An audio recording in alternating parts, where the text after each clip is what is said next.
अभी एक विवाद आ गया तो उस विवाद पर नहीं जाना चाहता। जो वो हज का सब्सिडी खत्म हुई तो कुंभ मेले का विषय आ गया। कुंभ मेला हम सब जानते हैं। कुंभ मेले का एक एस्पेक्ट आप लोगों ने कभी ध्यान दिया है? कुंभ मेला कितने साल में एक बार पड़ता है? 12 साल में। 12 साल में एक बार क्यों पड़ता है? क्योंकि वो जुपिटर की साइकिल पर आधारित है। बृहस्पति ग्रह हर 12 वर्ष के बाद अपना एक चक्कर पूरा करके उसी राशि में दोबारा आता है, इसलिए कुंभ मेला 12 वर्ष में एक बार पड़ता है। हजारों सालों से चला आ रहा है, ठीक है। तो इसका मतलब हमको पता था ना कि बृहस्पति की साइकिल 12 साल की है। इनको तो अभी 100 साल पहले पता चला कि बृहस्पति की साइकिल 12 साल की है। और उसके बाद हमको समझा दिया जाता है नहीं साहब हम अनसाइंटिफिक थे। अब आप एक और बड़ी मजेदार बात देख लीजिए। सूर्य ग्रहण और चंद्र ग्रहण पड़ता है तो उसका डेट और टाइम कौन तय करता है? सरकार घोषणा करती है ना, टीवी पे आता है, रेडियो पे आता है, अखबार में आता है। किस बेस पे आता है? नासा की फिजिकल ऑब्जर्वेटरी बताती है कि फलां तारीख को इतने बज के इतने मिनट पे सूर्य ग्रहण या चंद्र ग्रहण पड़ेगा, सोलर इक्लिप्स और ल्यूनर इक्लिप्स। मगर ये बताइए 1950 से पहले तो नासा की ऑब्जर्वेटरी नहीं थी। 1920 में जब अल्बर्ट आइंस्टीन ने रिलेटिविटी की थ्योरी दी, उससे पहले रिलेटिव मोशंस ऑफ प्लैनेट नहीं पता था। सॉरी, 1916 में। 1920 में एडविन हबल एक साइंटिस्ट हुए जिन्होंने एक्सपेंडिंग यूनिवर्स की थ्योरी दी, उससे पहले एक्सपेंशन ऑफ यूनिवर्स नहीं पता था।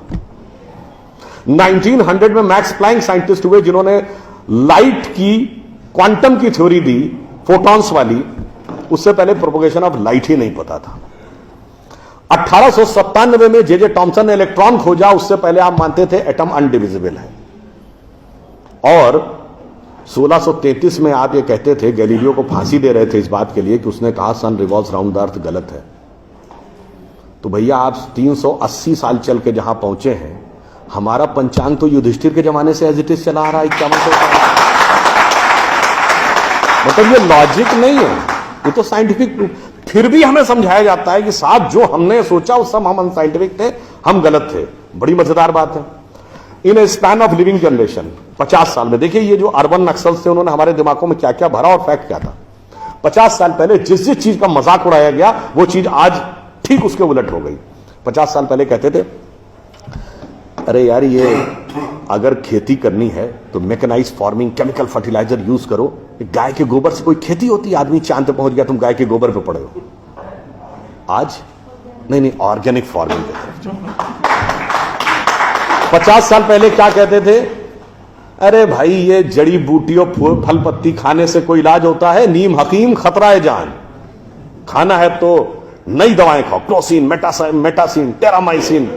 आज आप क्या कहते हैं? नहीं, केमिकल नहीं, हर्बल मेडिसिन की तरफ जाओ। ठीक, आज से केवल 50 साल पहले आप ये कहते थे, जब हम कहते थे पेड़ों की रक्षा करो, जंगल की रक्षा करो, पहाड़ की रक्षा करो, कहते थे this is the reminiscence of a primitive tribal civilisation. आज 1992 के रियो डी जेनेरो से लेकर 2009 के कोपेनहेगन से लेकर 2016 के पेरिस तक आप कहते हैं नेचर फ्रेंडली डेवलपमेंट करो। भैया सब कुछ उलटता जा रहा है। जो हमने कहा, जिसका आपने मजाक उड़ाया, वो सब कुछ सही होता जा रहा। अब मैं एक और बात कहूंगा जिसका कि बहुत मजाक उड़ाया गया, शायद हम लोग कभी ध्यान नहीं देते। भारत में यह कहा जाता था कि ज्ञान प्राप्त करना है तो ध्यान लगाओ। संत महात्मा जाके गुफा में ध्यान लगाते थे, पीर फकीर जाके कहते थे इल्हाम हो जाएगा। लोग कहते थे क्या बेवकूफ है, हाउ इज इट पॉसिबल? ऐसा कहीं हो सकता है क्या कि जाके ध्यान लगाया और ज्ञान प्राप्त हो गया? If you want to attain knowledge you must outreach, understand the things, meet the people, visit the place, like what Darwin has done. अब 50 साल बाद मैं आपसे पूछता हूं, आपको न्यूयॉर्क टाइम्स अखबार पढ़ना है तो 2 रास्ते हैं। एक, यहां से दिल्ली से न्यूयॉर्क की फ्लाइट पकड़िए, 16 से 22 घंटे लगेंगे डिपेंडिंग अपॉन योर फ्लाइट, और आज का अखबार कल पढ़िए। और दूसरा है कि मोबाइल पे डाउनलोड करिए खट से और पढ़ लीजिए। क्यों? आपके हाथ में डिवाइस है, जिसने डिवाइस बनाई उसने सॉफ्टवेयर भी बनाया है, और जिसने सॉफ्टवेयर बनाया उसने सपोर्टिंग नेटवर्क भी बनाया है। उसी ढंग से हमारा शरीर एक डिवाइस है, तो इसके अंदर मन, बुद्धि, चित्त, अहंकार और कॉन्शियसनेस एक सॉफ्टवेयर है, और उसका कनेक्टिंग नेटवर्क भी है। बस नेटवर्क से कनेक्ट होना है और सब डाउनलोड है। और अंत में मैं एक उदाहरण दूंगा। सब कुछ कहा जाता था कि पैसे के कारण शोषण हुआ, इसलिए खड़े हो जाओ, लोगों के साथ भिड़ जाओ। हमारे यहां परंपरा में त्याग का महत्व था। हम आपसे पूछें, दो राजा बताइए जो सबसे बड़े महान माने गए भारतीय संस्कृति में, राजा राम और राजा हरिश्चंद्र। दोनों इसलिए कि त्याग किया, इसलिए नहीं कि बड़ा बड़ा इलाका अलेक्जेंडर द ग्रेट की तरह कब्जा कर लिया। अब मैं एक आपको उदाहरण देता हूं, वो त्याग कैसे समाज में रचा बसा था। हमारे पूज्य संतों में से एक हुए संत रविदास, काशी के रहने वाले थे। उनके पास भगवान राम की एक मूर्ति थी। काशी नरेश उनके पास गए, कहा जाता था इतनी सिद्ध मूर्ति है, आप कृपया इसे मुझे दे दीजिए। ऐसी मूर्ति राजा के पास होनी चाहिए राजभवन में, ना कि इसमें मैं इस मूर्ति के वेट का 10 गुना सोना आपको दे दूंगा। उन्होंने मना कर दिया। उन्होंने कहा जी इसके वेट का 100 गुना सोना दे दूंगा। उन्होंने मना कर दिया। तो राजा को थोड़ा क्रोध आ गया। उसने कहा ऐसा है रैदास जी, आज जिस झोपड़ी में रह रहे हैं इसमें जितना सोना आ सकता हो नीचे से ऊपर तक उतना भर लीजिए, उतना मैं आपको देने को तैयार हूं। तो एक बार उनकी पत्नी का मन आया कि भाई ऐसा बढ़िया ऑफर नहीं मिलेगा, अब हमें इस पर विचार कर लेना चाहिए। रैदास ने क्या जवाब दिया? एक मोरो राम नाम धन, एक मोरी आशा, ऊ धन आई है ई चले गई हैं, ना चाहे भगत रैदासा। मना कर दिया। रैदास जी क्या थे?